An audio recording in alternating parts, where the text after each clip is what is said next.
Hello, my name is James, and welcome to Mirror Domains.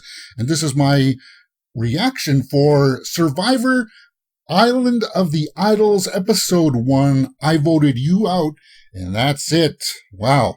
This is the season premiere, and we're just getting to know the tribes and such. We're getting to know the scenario and how this is going to play out. Now, we knew that at the end of the last season that they announced that Boston Rob and Sandra were going to come back as mentors in this game. They weren't going to play, and it was kind of curious to see how that was going to play out. I wasn't exactly sure how that was really going to work. I thought that maybe Island of the Idols was going to be like Boston Rob would mentor one of the tribes, and then Sandra would take the other tribe. I thought that's the way that was going to be, and it's actually not set up that way. It's kind of curious how it goes. Basically, instead of like, how somebody goes to one of the exile island or whatever, you figure that that's what they're going to when they go to the Island of the Idols. And this one person actually gets to work with Sandra and Boston Rob to learn a skill or to learn some advice on how to play the game, strategy-wise and such.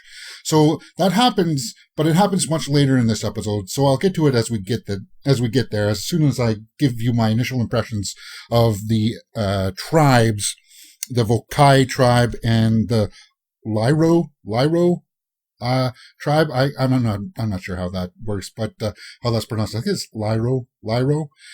And it's basically purple and orange. So the only people that really stood out to me on the Lyro tribe, let's just start with them first, was obviously Vince. He was like that Asian guy that starts cutting down a lot of the bamboo and stuff for them. And there's just something about him that I just felt like, yeah, I like that guy. He's kind of cool.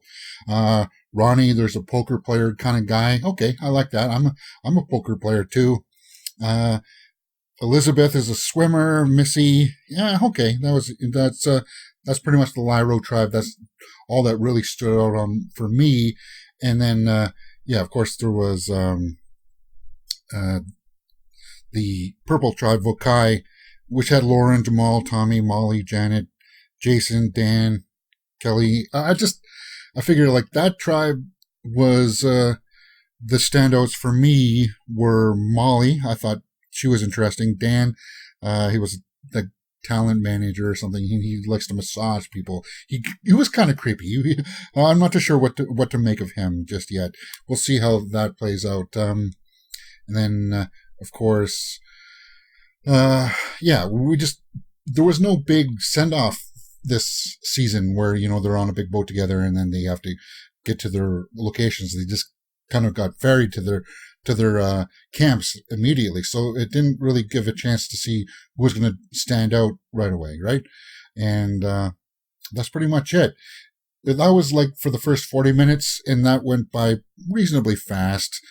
And you're just thinking, well, how is this Island of Idols going to work out? Are people going to start looking for idols? I'm assuming that the island is going to be blanketed with idols.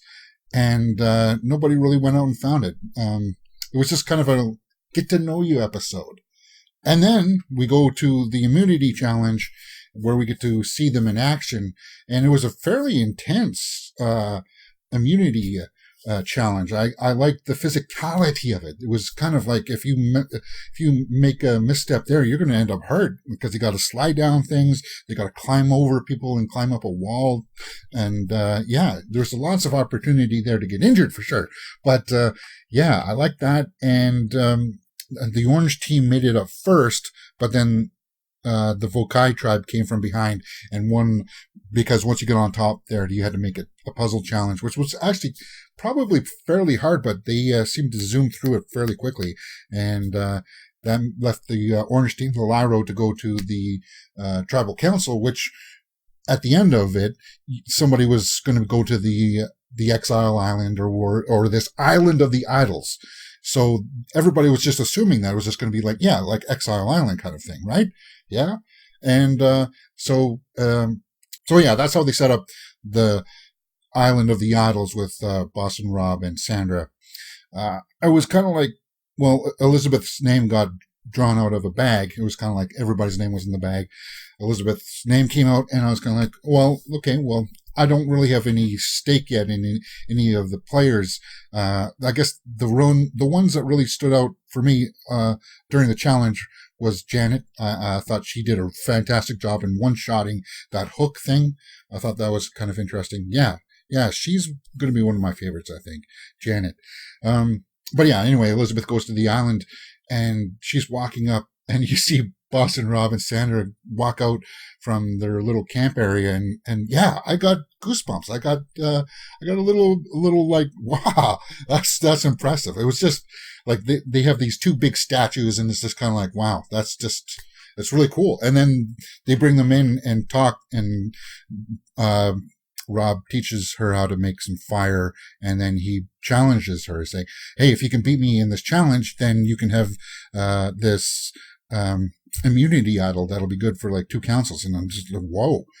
Well, she's just learning how to make fire, and now she's got to beat Boston Rob, and she almost she almost keeps toe to toe with him.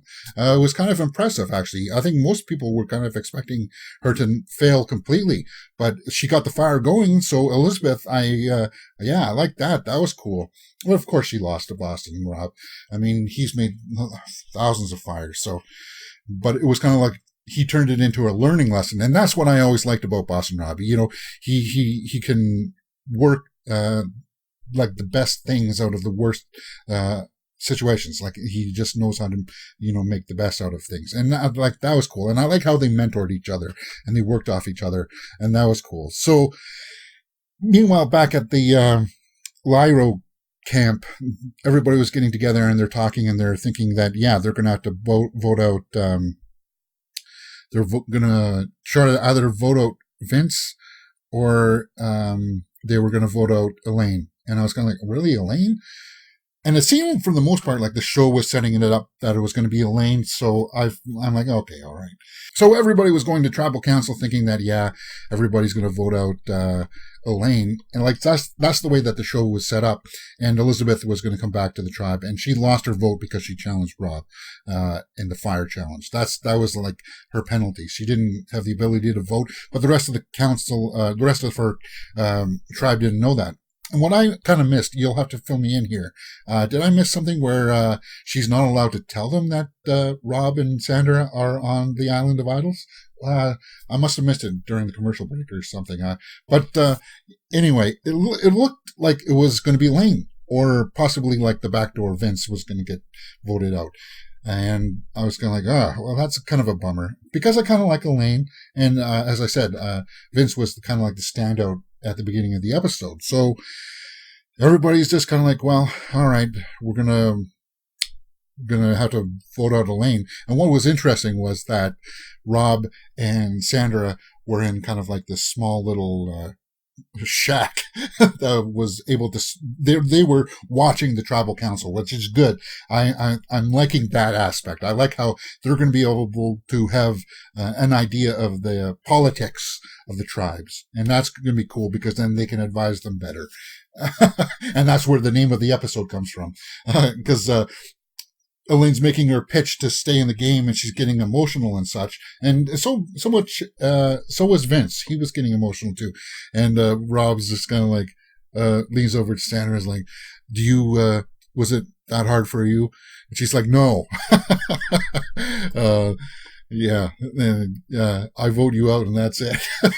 It's kind of like, of course, Sandra would answer that way. I just felt like that was great. But overall, as an episode, as a premiere, I think it was pretty solid. I think it did a fairly good job. I like the fact that it was an hour and a half, and I just can't wait to see this season get going, because once we get to know these players a little bit more and we start rooting for them and we can see how the influence of Rob and Sandra are on the game, I think that's just great. And it's really good. It's smart television making, knowing that Sandra and Rob are there, because they always know how to work the camera. They know how to work some storylines in, and they just can massage things, and hopefully hopefully this season plays out pretty well. I'm kind of really excited with this. I